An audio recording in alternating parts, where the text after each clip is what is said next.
Hi అండి. ఈరోజు నేను మీకు ముంత మసాలా ఇంట్లోనే హైజీన్గా సింపుల్గా ఎలా చేసుకోవాలో చూపిస్తాను రండి. ముందుగా మనం బాండీ పెట్టుకొని 2 కప్పులు మరమరాల్ని డ్రై రోస్ట్ చేసుకోవాలి, ఎందుకంటే క్రంచీగా మనకి రావడం కోసం. ఆయిల్ వేసుకొని ఆయిల్లో ఈ పల్లీల్ని వేయించుకోవాలి. వేయించిన కార్న్ఫ్లెక్స్ వేసుకోవాలి దీంట్లో.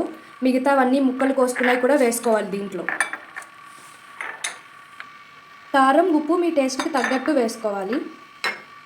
చాట్ మసాలా, కొంచెం గరం మసాలా, మనం వేయించుకున్న పల్లీలు, కొంచెం ఆయిల్ వేసుకొని మొత్తం అంతటిని మనం మిక్స్ చేసుకోవాలి. కొత్తిమీర, లెమన్ కూడా పిండుకోవాలి. చూసారు కదండి, ఇట్లా మనం చేసుకోవచ్చు. అయితే ఇంట్లో ఇంకా ఇంగ్రీడియంట్స్ ఉంటే వేసుకోవచ్చు. నేను ఇంట్లో ఉన్న వాటితో చేశాను. రెడీ.